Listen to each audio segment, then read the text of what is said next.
Welcome to Emotions and Stories. They say heartbreak doesn't always come with shouting or tears. Sometimes it just comes with silence and an empty chair by the window. Let's begin our today's story, The Empty Chair. Ria and Arjun had a kind of love that felt timeless. It started in college. Messy coffee dates, late night conversations on staircases, promises scribbled in notebooks. Arjun, the logic driven finance student, Ria, the free spirited art major. She painted the worlds he couldn't understand. He built plans she couldn't follow.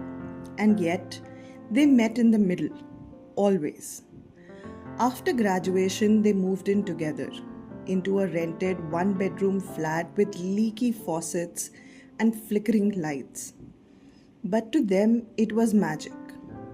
The couch doubled as a bed, the balcony became Ria's studio, and every morning began with Arjun handing her a cup of tea, even if he had a 9 a.m. meeting.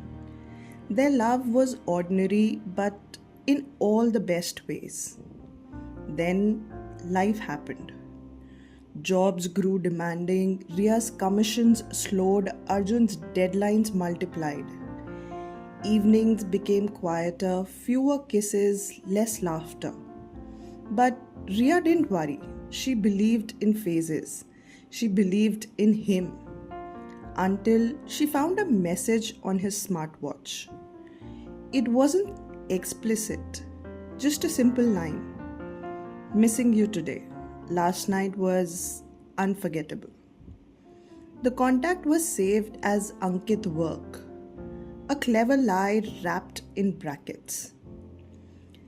Ria didn't say anything that day. Instead, she cooked his favorite meal, wore the earrings he loved, tried to find the version of herself she thought he might still want. But Arjun looked tired, distracted. And when he kissed her goodnight, it was rushed, absent. That night, she cried into Oreo's fur.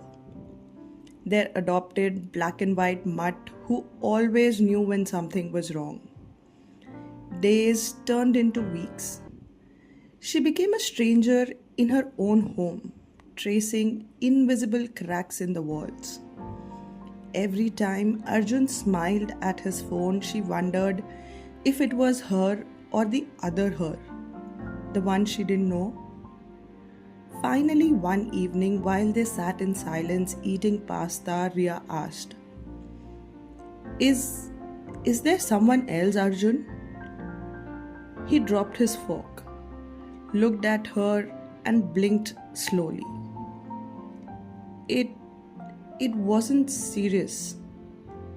I didn't plan it.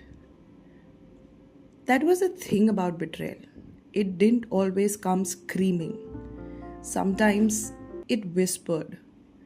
And in that moment, all Ria heard was her heart breaking in silence. She didn't cry, she didn't shout.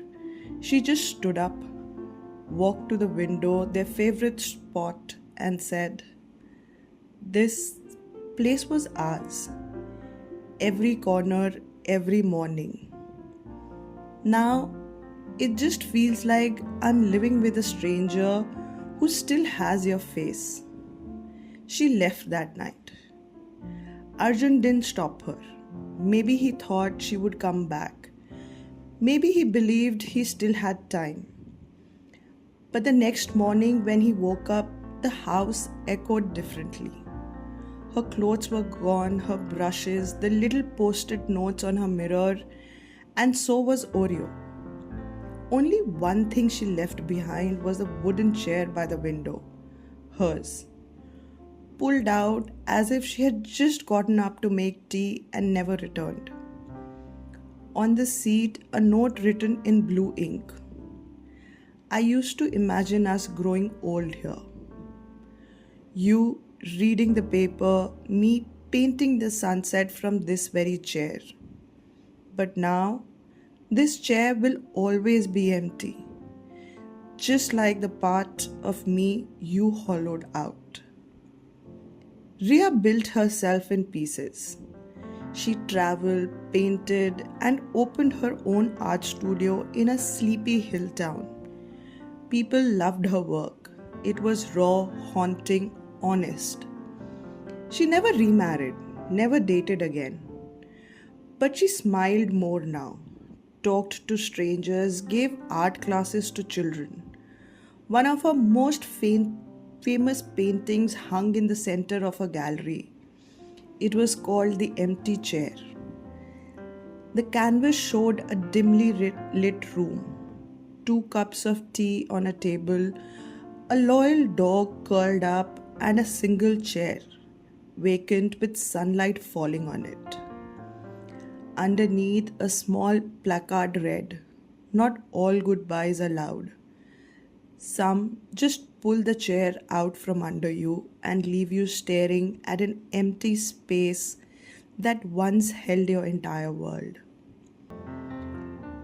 As for Arjun, he moved cities, found success, even tried to fall in love again. But every home he entered felt incomplete.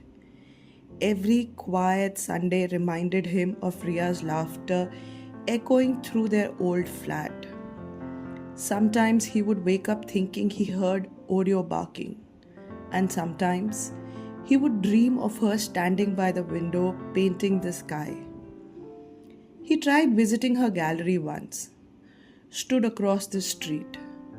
He saw the chair, the painting, and her, but he didn't go in. Some apologies come too late, and some wounds don't need reopening. Cheating doesn't just break promises, it breaks people. Trust, once lost, is like a shattered glass. You might piece it back, but the cracks will always show.